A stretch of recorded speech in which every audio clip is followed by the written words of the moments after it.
Hello everybody and welcome back to the Remembrancers library. My name is Ethan and it's only Ethan again here this week. We want to apologise for last week's episode. It was a bit rushed and I was on my own and I was kind of freaking out about it because Vincent had not been here and I had lost my initial notes for the episode that I was supposed to be recording. So I had just decided to throw that one together as quick as I can just so we could get an episode out for you guys. This week though, it is just me on my own as unfortunately Vincent has caught quite a terrible flu that has put him out of commission for about a week now. So you are going to have just me for the foreseeable future, maybe. So just some housekeeping at the top of everything. If you are on the YouTube, please like and subscribe. If you're on everything else, thank you for coming and watching us and, enjoying what we make and all that stuff. So thank you very much and we will get right into it. This week we are going to be focusing on something that we touched on in our first Siege of Terra video, which is the Solar War. The Solar War is the initial assault by Horus's forces and the Traitor legions, the Dark Mechanicum, the Traitor forces of the Imperial Army, all those guys basically taking their chance and seizing the moment to try and make an assault on Terra.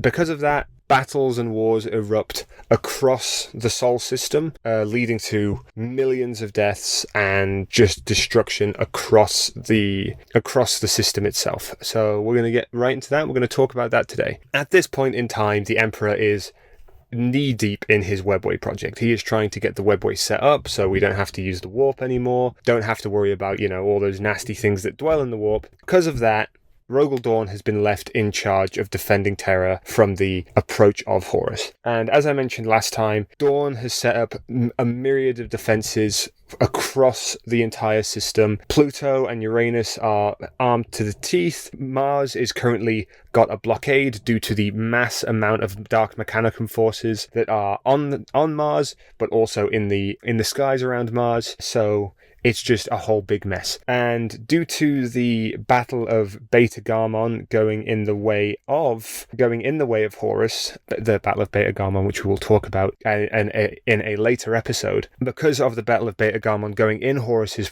in favor, the Traitor forces are now in full force making their way to Terra. So in retaliation to this, Rogal Dorn decided that he needed to set up and protect the Imperial Palace as well as the Emperor and as well as Terra the best of his ability. And to do so, he set up 5 spheres in the Sol system. Now, each one of these spheres was a set of planets or a single planet that was basically a huge defensive area in the Sol system. So if you took a map of the solar system and looked at the rotation around the sun of each planet and stuff like that, you could see where those spheres would begin and how they would be set out in the Sol system. So the first sphere was the outermost defensive zone of the system. This was around Pluto and Neptune, just in that area, and it was being captained by first Captain Sigismund. Now, Sigismund was given this posting due to his failure and due to him disappointing Dorn. He had been disavowed as a son of Dorn at this point, but Dorn's punishment was for him to serve and to live as an example of what not to do as an Imperial Fist, with Dorn even saying directly to Sigismund's face that he was no son of Dorn and he was just a soldier that was to be put to use, and that his oath was to his brothers and not to him anymore. So with Sigismund defending the outer rim of Pluto and Neptune, our first sphere is set up. The second sphere oversaw Uranus and was commanded by Fleet Master Halbrecht. This second sphere was very close to Pluto and Neptune, yes, but the reason is because of the two phase gates that were nearby, which were the phase gates of the Elysian and Chthonic gates, respectively. The Elysian gate being a entrance into the Sol system by Uranus, and the Chthonic gate being a entrance into the system by Pluto. And the reason that these 2 points were so important is because they were the only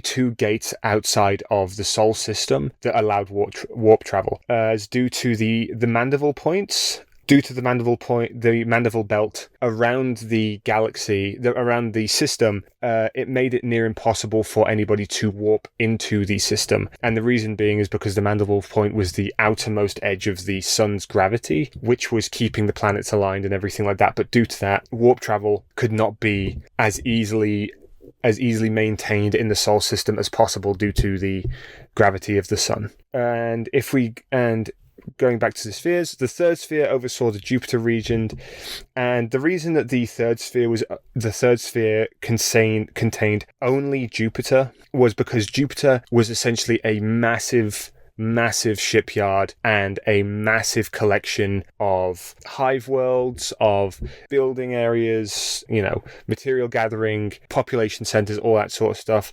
So Jupiter needed to protect it on its own. And because of that was the third sphere, and the rest is history, so to speak. The fourth sphere was the biggest of the spheres, as it was containing only Mars. Only Mars. And the reason for that is because Mars was Traitor occupied, and there was the defensive layers of the blockade and making sure that Mars didn't let out its Traitor legions.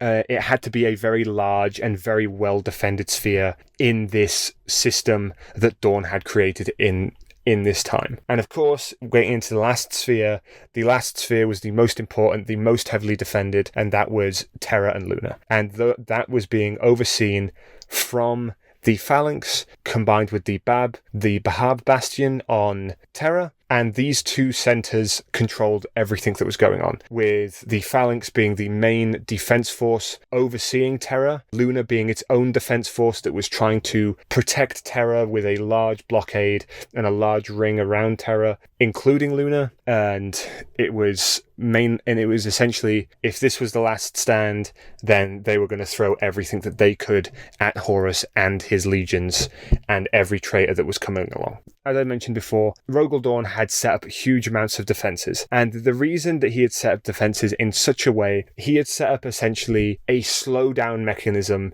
in the system. So Pluto was less defended, Pluto and Neptune were less defended, Uranus was more defended, Jupiter and Saturn were a lot more defended, Mars was extremely defended, and then the heaviest defense was around Luna and around Terra. And the reason for this is because Rogal Dorn's plan was to slow down the traitors as much as they can to make it so Robute could come back with reinforcements. And these reinforcements were simply from these reinforcements were needed simply from the outtake, because Rogal Dorn knew that the forces that he had in the Blood Angels, the White Scars, and the Imperial Fists were minuscule, given that his legion was spread out across the entire system, and alongside that, the White Scars and the Blood Angels were tasked with being the last line of defense on Terra, with the White Scars having many of their ships and many of their fleets out across the Sol system as a whole to defend against ships that made it through the blockade. And not to mention, Rogal Dorn and Jagatai had foreseen the idea that the traitors would make the attempt to come over the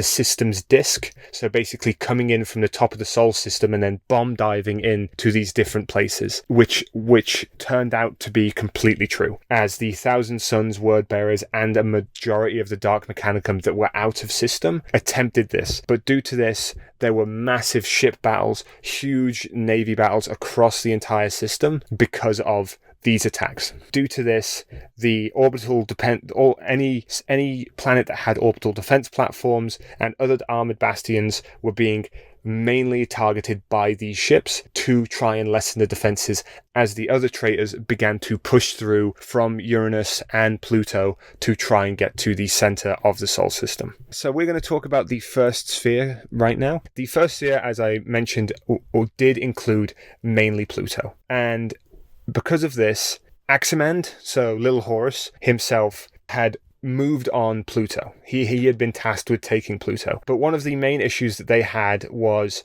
majority of the sons of Horus were newborns. So the Imperial Fists were trained, they were veterans, they knew battle, but Horus Aximand and Horus were essentially throwing a bunch of freshly minted Thousand Sons, a bunch of freshly minted sons of Horus directly at them, which meant they were completely outnumbered, and they were essentially fighting forces that did not care if their lives continued or if they were to just die there that day, because as being newly minted Space Marines, they wanted to prove themselves. They were ready for that attack. They were ready to get in there and make what they could of themselves in the eyes of Horus. So one of the first attacks, as these attacks went on, the Sons of Horus were taking moons one by one, and they were releasing scrap code.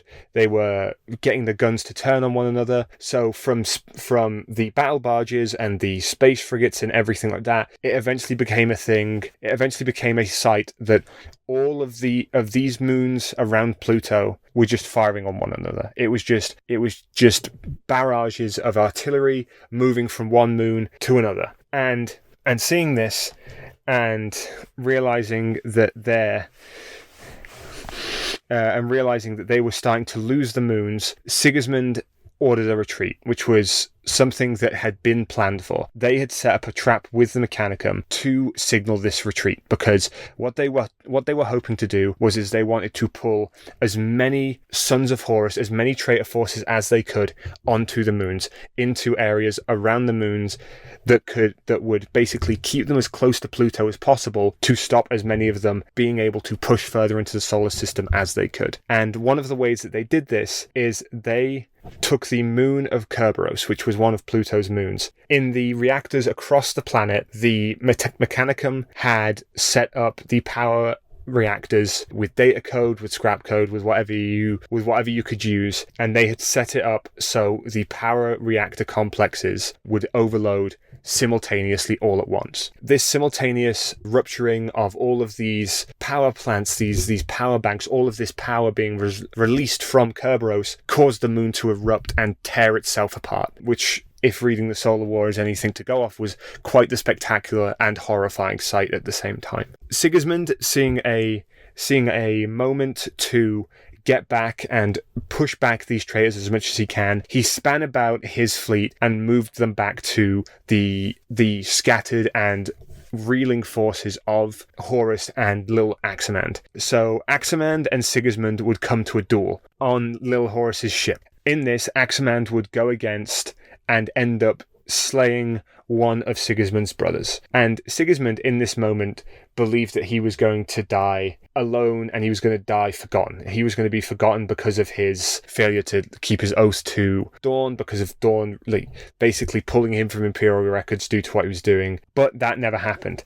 Sigismund fought extremely, extremely hard and ended up taking the hand of Horus Aximand as they activated a teleport beacon and got away to another ship. And Aximand would end up winning the fight around Pluto and organised a counterattack. And this counterattack would break the Terran fleet around Pluto and cause them to be pushed even further inwards into the Sol system. And Sigismund would be ordered to withdraw and have to inform Rogal Dorn that the first sphere had fallen only after a couple of days of fighting. Onto the second sphere now, and the second sphere being located around Uranus completely. Perturabo himself had come into the system, and he was single-handedly organising and pushing and fighting to get everything figured out, because he, being one of the traitors but also having a bone to pick with Rogal Dorn, he decided that he was going to oversee the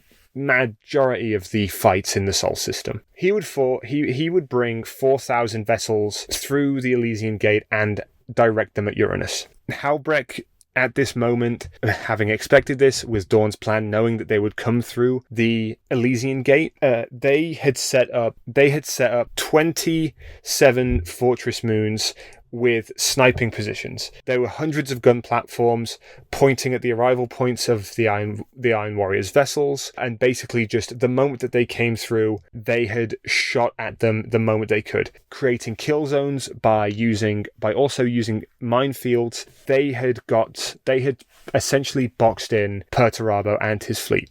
But Perturabo, knowing how his brother would work, he had also planned for this, and he had brought 3 massive vehicles through the gate, and he had sent them to ram into the biggest gun platforms, and he ended up wiping out a lot of defensive measures because of this. And once the inner core of the defenses had been opened up for Perturabo and his legion, he had many of his ships push a space hulk through the Elysian Gate and into the Sol system. And this space hulk had been retrofitted as a space station. So once it entered the system, it stopped and it stuck, and it was in the orbit of Uranus. And because of this, and because of the amount of weaponry and ships that had just been filled into this space hulk,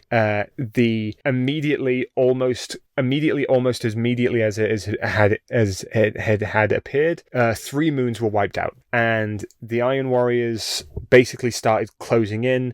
They pushed through the defenses and unleashed, and the Iron Warriors sent down huge transports, and on these transports they had essentially filled it with prisoners, pirates, any mutants they could find. Basically what was viewed as the scum of the galaxy, they had poured onto these ships. They had completely put them to sleep, and then the moment that they had woken them up, upon getting to the system, they pumped them full of huge amounts of drugs designed to fill them with rage, and they released them on Uranus and the remaining moons and everything. And the defending forces, being mostly Imperial Army and servitors, were unable to defend against these drug-addled maniacs, essentially. And after 36 hours from Perturabo entering the system to Uranus failing, Halbrak had ordered his retreat, and the majority of the second sphere fleet were able to escape and were able to push back towards Terra. But Uranus and its population centers, its shipyards, everything that it had were either destroyed or completely lost to the forces of the Iron Warriors. As we move into the third sphere, there were many ships in resistance between Saturn and Jupiter, because of what had been left over from Uranus, Neptune, Pluto. Jupiter was being quite heavily defended by what was left over. But because of this, Perturabo was becoming very impatient, and he decided that it was time to unleash many thousands of pirates, Emperor's Children, Night Lords, traitor Space Marines who had become new in their legions, essentially new traitor Space Marine legions, out of what he had, to take over the moons and world of Jupiter. And even though this was the plan, and even though this was happening, Titan was still cloaked and was being hidden due to Malkador's personal project, which ultimately ended up being the Grey Knights and the Knights Errant. Even though with this, Saturn and Neptune were being terrorized and destroyed, Perturabo was leading the assault on Jupiter by himself, and due to this, and with this defense and how they were handling it and how they were pushing it, they had to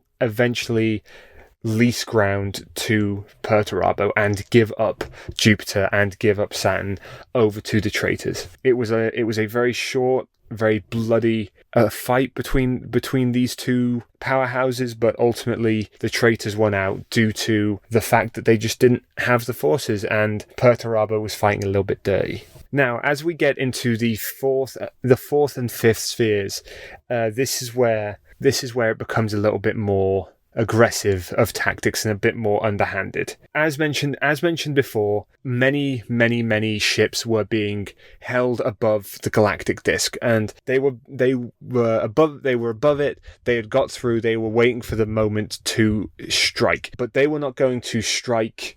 They were not going to strike the Terra, they were not going to strike Luna, they were not going to strike Mars. They were aiming to get between Terra and the Sun. And sorry, not the Sun. They were aiming to get between Terra and Mars. At this point, they would split split in two, and one would go to aid Mars, the larger force of the Dark Mechanicum, going there to aid their brothers and aid them in the fight, and eventually take over Mars and push back that blockade, letting a large Mechanicum force get off of world and push towards Terra and go and help and aid in what was going on in the fight there. The other half of the force were making their way to Luna, making their way to go and attack what was essentially the last line of defense before Terra to push through. As Mars was being attacked and Kelbor Hal was making his play, Kelbor Hal's forces was making their play on Mars, Dorn moved everyone from the Barb Bastion onto the Phalanx and finally decided to join the fight. As the traitors were starting to move on to Luna, and he realized that the fight was coming to a close, he decided that he needed to put that last line of defense in motion just in case any traitor forces made it through and decided to make one last attack on Terra. With Luna being completely defended and with the Phalanx at their heed, they were ready to anything, with Jagatai Khan even stating that the traitors had failed due to the main fleet of Horus not showing itself, and essentially all that was making it to Mars and the moon, to Luna, was what was left of the fight from all the way from Pluto right through to Mars. Even though their victory was assured at this point and the loyalists were ready to go, all of those traitor vessels that were above the disk and were coming down and making strikes across the system, one that was very important to talk about was a set of Thousand Sons that were being led by Ahriman. And Ahriman was the chief librarian of the Thousand Sons, and he had moved into a place called the Comet, and the Comet was a shrine to the Emperor that had been built by himself as a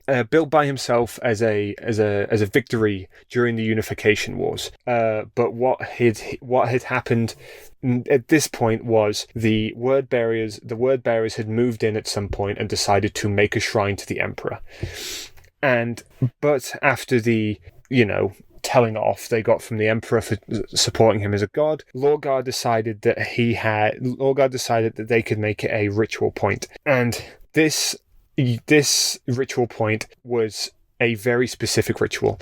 This ritual had to be performed at a specific time with a specific planet alignment to work fully and to work in the way that would cause the most damage. And with the Phalanx reaching Luna and Abaddon's forces on the back foot, seemingly that they were going to die and that they were going to be beaten, and this would be a full Imperial victory, the Comet and the ritual that had been set up there tore a hole in the fabric of the Materium. A huge black hole tear tore through the space between Venus and Terra, and through this hole came what was left of the traitor fleets. A huge fleet that involved the World Eaters, Thousand Sons, Emperor's Children, everybody. Winged demons flew out from what the warp was now, and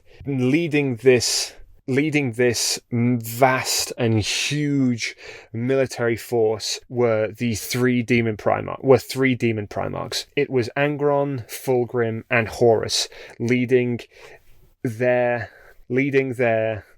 legions into fight with Luna and eventually making it to Terra. Now, due to this surprise attack and Luna being relatively unready for an attack this large to enter into the fight, Dawn needed to create a counterattack quickly, but because of this, he was unable to create one quickly. And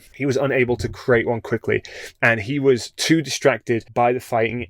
Most of the legions was distracted by the fighting, distracted by the want to defend Terra from what was coming and what was attacking them, that they had let one person through, and a Remembrancer by the name of Mercedes Ollerton, who thought that she was working on the command of the Emperor, was on Luna and was in there and was corrupted by Horus and his demons. So using her as a warp point, as essentially a small warp portal had been put on her as an anchor to enter her, to basically let a demon into the phalanx.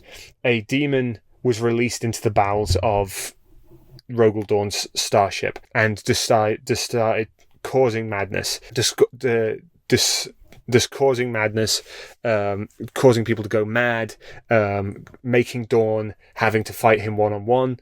Dorn himself had an underhanded trick that he had been hiding. As since the Council of Nicaea, he had librarians meditating and honing their craft deep within the bowels of the phalanx, knowing that at some point in the future he would have to use them against some force that would use the powers of the warp, that would use psychic powers as an attack force. Dorn, as I said, was fighting Samus, but was on the back foot.